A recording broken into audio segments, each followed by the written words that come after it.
On Showtime right now is an amazing documentary series about the life and times of Wilt Chamberlain. It's called Goliath, and we're really happy to have the co-directors of the movie with us right here, Rob Ford, Chris Dillon. Thanks a lot for joining us, guys. It's an incredible piece of work.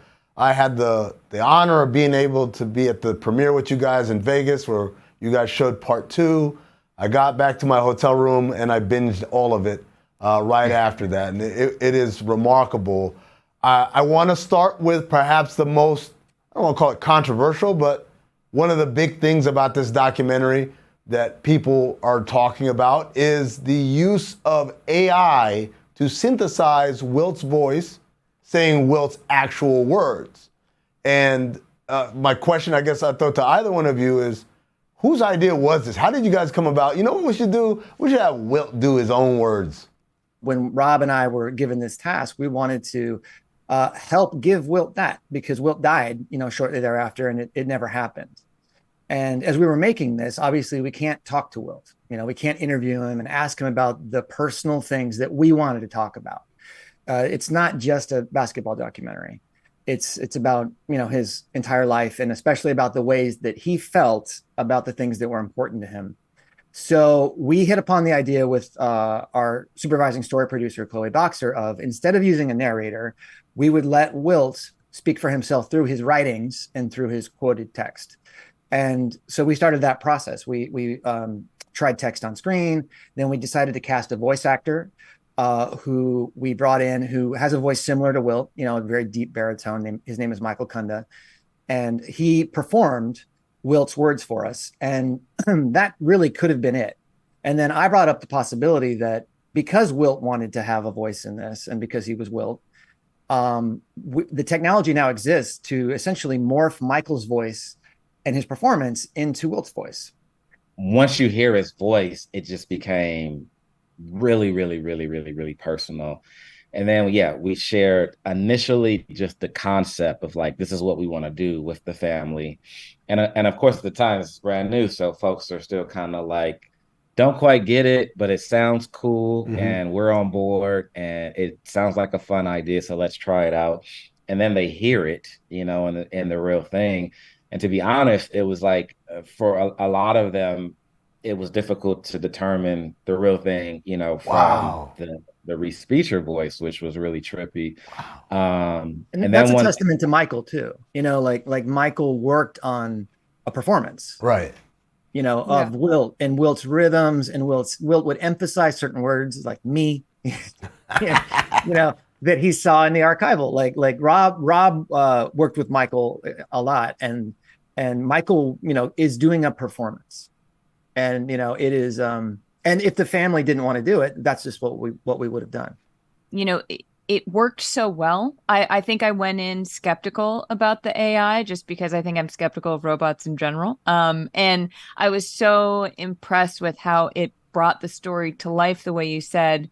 Another thing that I thought really brought the story to life was the shadow puppets, the cutouts, mm-hmm. which gave it such a distinct feel. I hadn't seen that anywhere, and it was so effective. I mean, I felt like I was in those scenes, even though they were all silhouettes. How did you decide on that, and who's the artist who made all of that?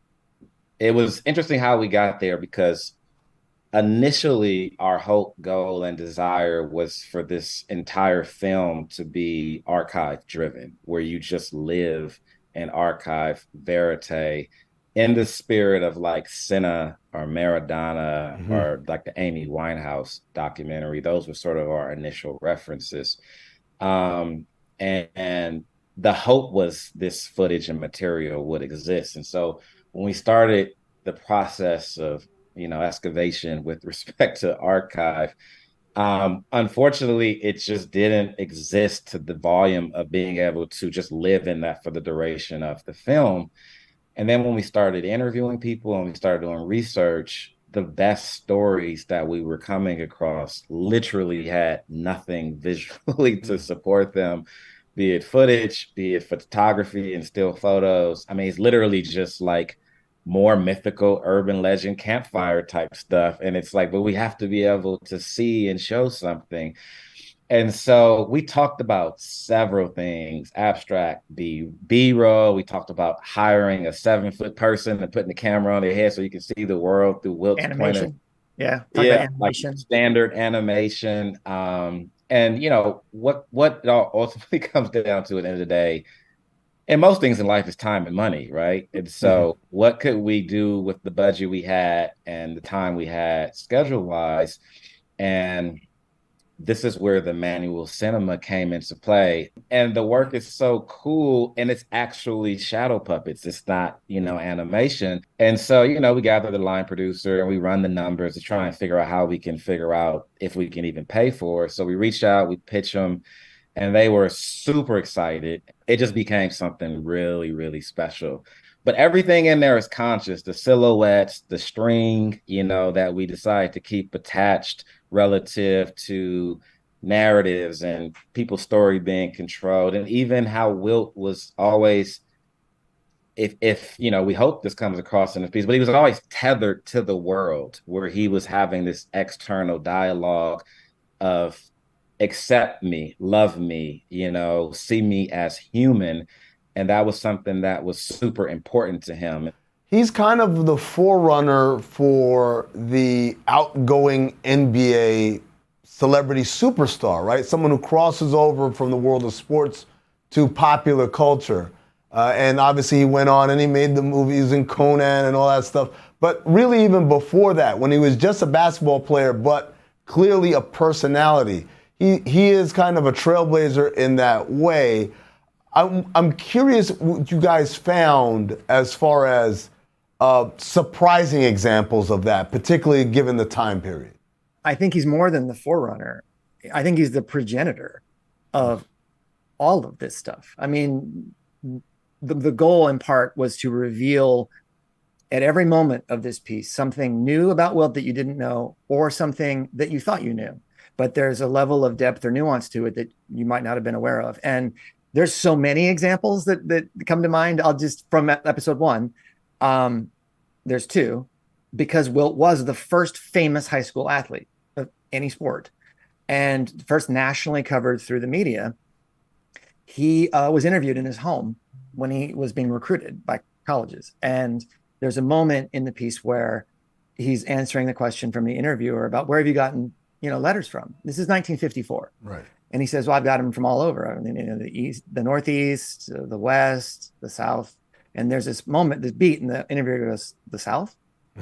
Because this is Jim Crow. Right. You know, like these are not integrated schools.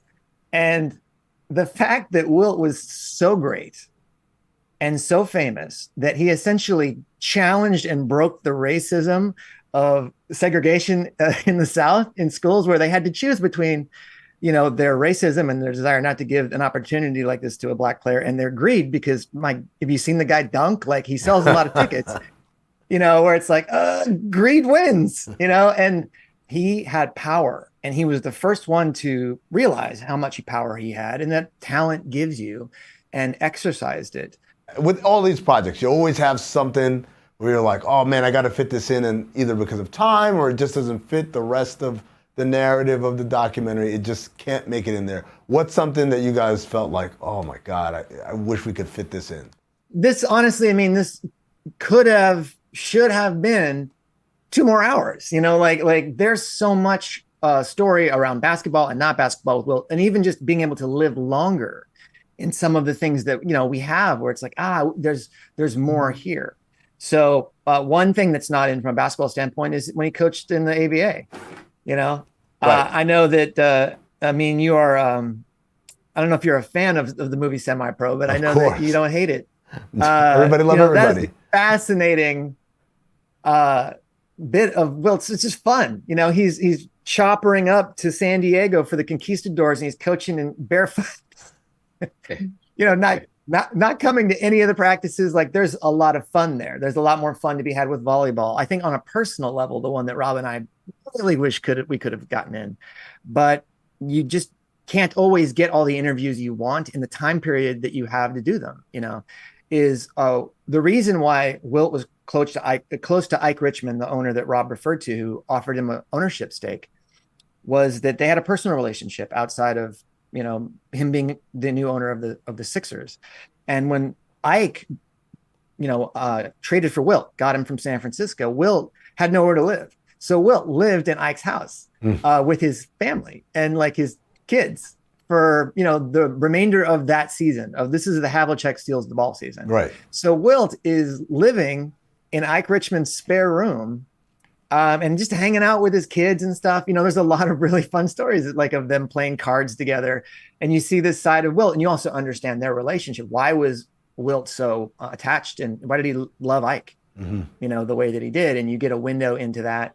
And, there's just so much basketball stuff. There's so many things to get into that we don't really get a chance to unpack to the depth that you would love to. There were some players, former players or coaches or, these legendary figures that you interviewed for the film, over 40 interviews. Who are the people that, you felt the most excited to see, or even like a little starstruck to be talking to? First, I'd say Pat Riley was like the starstruck. Wow. All of that magic, sitting right in front of me. And we're just talking basketball for almost 2 hours. He was supposed to do a 60-minute interview and he hung around because he just was having a good time. But my God, is he an amazing storyteller and so just detailed and vivid with painting pictures. And he has such love for Wilt. There was the gentleman, Ray Scott, who is a former player, the first Black coach of the year for the NBA. They're both from Philly, as in Wilt and Ray, and they grew up together, as young adolescent friends. His everything, like his stories, his perspective, his historical knowledge, and then just his poetic, charismatic delivery. That was one that was just like the most unexpected interview that gave us so much. We got to talk to Wilt's sisters and the stories that they told.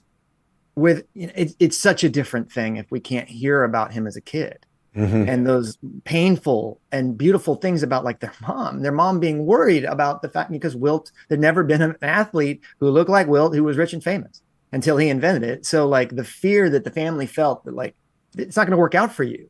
That's amazing. From just an excitement standpoint, the logo, I got to talk to Jerry West, and your face, even when you just said that, is like, I mean, come on. Like, these are just moments in life that you have to check yourself and be like, I can't believe this is happening.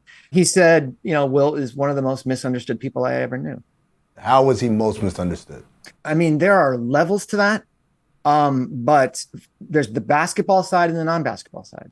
From a basketball standpoint, the narrative that depicted him as self-interested, completely numbers driven, indifferent to winning, and not clutch, like, a loser. Like those things are, all in reference to the fact that his teams didn't win. That really bothered him, and it hurt him that people looked at him that way and ignored the fact that, he was putting in his team's in a position to win a championship every single season, except for one. He never felt like people understood him. Man, I could sit here literally for hours asking you millions of questions. We didn't even get to, the archival footage that you do have is insane, like the national championship game at Kansas that they lost. I didn't even know that tape existed, and you guys had it with play-by-play. You guys have to check out this docuseries. It's on Showtime, 3 parts. It's called Goliath. Chris Dillon, Rob Ford, the co-directors, so gracious with your time. Thank you so much for joining us. Thank you. Thank you. Appreciate it. It's awesome. Thanks for watching Oddball. Up next, David Sampson's How to Crush the Working Man, a 3-part series.